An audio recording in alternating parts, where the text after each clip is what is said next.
army. They were out to plunder. There were others who had resentments that went on after the war, and there was violence that took place for quite some time after the Civil War because of the bitterness engendered during that time. After the Civil War, of course, East Tennessee, having supported the Union, found themselves kind of at odds with our neighbors in Middle and West Tennessee, and Melungeon became sort of an epithet for all people from East Tennessee. And I will talk about that a little bit later, how the term Melungeon was used in a political sense as well as an ethnic sense. In the late 19th century, an author, a newspaper writer from Nashville named Will Allen Dromgoole. Despite the name, Will Allen was a female. She wrote about the Melungeons in terms that were not exactly complimentary, and this kind of coincided with the rise of the Jim Crow laws in the South in the post-Reconstruction era. And I think Will Allen Dromgoole, as offensive as many of us find her articles, actually reflected the general attitude that most Americans had toward people of color, and particularly those of a mixed ethnic background. That sort of prejudice continued into the 20th century. In Virginia, in particular, the 1924 Racial Integrity Act pretty much eliminated all categories of people except for two. There was white and there was colored. There were, as far as the state of Virginia was concerned, there were no Indians, there were no people with mixed ethnic background. You were white or you were not, and they were pretty strict about who they allowed to be considered white. One of the interesting things, though, is that, of course, many Virginians proudly proclaim their ancestry from Pocahontas, and these are people who, in many cases, were the aristocrats of Virginia. So the Racial Integrity Act had what some people call the Pocahontas Clause, which allowed a certain percentage, which would have been about the exact percentage of someone who was descended from Pocahontas. They got to be considered white. If you were descended from Pocahontas' brother or cousin, you were out of luck. But the people who were descended from Pocahontas sort of had a little exemption in that law. And that had a big impact on people of mixed ethnic ancestry, particularly the Melungeons. The law required county clerks to designate these people who had in many cases had been considered white. They were designated as colored. They were expected to prevent marriages between Melungeons and whites, and of course the entire Indian population of Virginia disappeared, at least on paper, because of this law. There were suddenly no Indians in Virginia anymore. You won't find Indians listed on census records during that time. Now, the situation for Melungeons in Tennessee was a little bit more ambiguous. There weren't specific laws regarding Melungeons. It was more a matter of custom. And in Hancock County in particular, Melungeons were not permitted to go to public schools. And even had they been permitted to go to public schools, many of the Melungeons lived on the north side of Newman's Ridge. If any of you have ever been to Hancock County, you're probably familiar with Newman's Ridge. There was not a good road going across Newman's Ridge until the 1950s. So even if the families on the north side of the ridge had been permitted to go to the public schools, they really had no way to get there.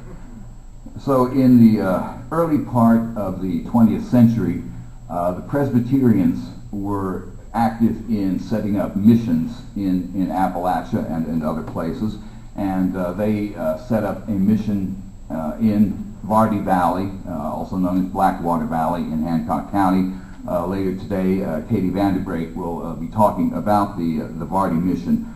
Just to go over it kind of briefly, they established a church and a school in about 1899, and provided educational opportunities that were really remarkable for their time.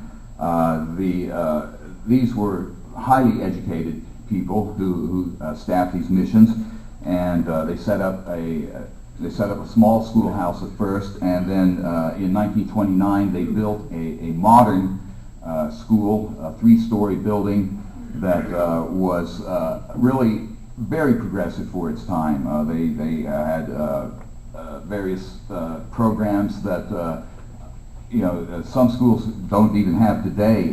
They had individualized curriculum for each student. They weren't so concerned with textbooks. They were trying to bring the Melungeons into a state of literacy to allow them to really join modern society. They offered vocational education, adult education. There were health clinics, and also they brought in people from other Presbyterian institutions such as Berea College and Warren Wilson College.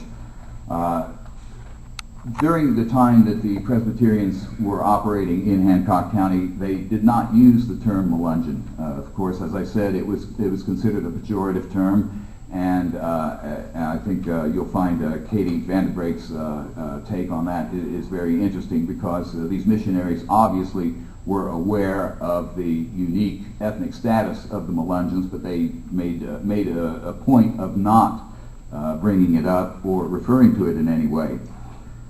Many of the people from Vardy and from Hancock County moved away, as did many people in Appalachia. They moved away for economic reasons. My family moved away for that same reason, to go up north and build automobiles for General Motors, which is not exactly a great career move today, but at that time it was an opportunity. And actually, as I was growing up, I think I had about as many Melungeon kinfolk in Michigan, Ohio, and Indiana as I did here in Tennessee.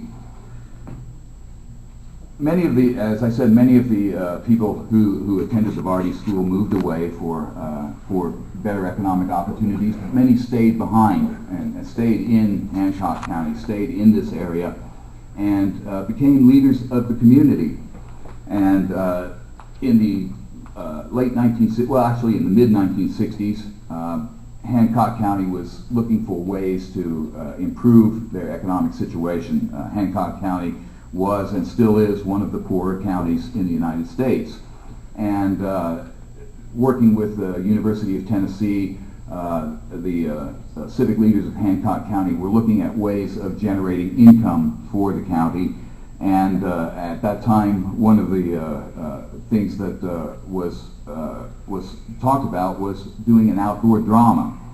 And outdoor dramas were quite popular in the 1960s. There are still several of them in operation today, but in the 60s there were many more of them. The idea of doing a drama about the Melungeons probably would have been unthinkable prior to 1965, because everything that had been written about the Melungeons was derogatory. Even if it was unintentional, it was condescending. I think Will Allen Dromgoole referred to the Melungeons as a blight on our state. And there weren't too many people who were eager to identify themselves with that group until Jessie Stewart wrote the novel called Daughter of the Legend. This book was written in the 1940s, but not published until 1965.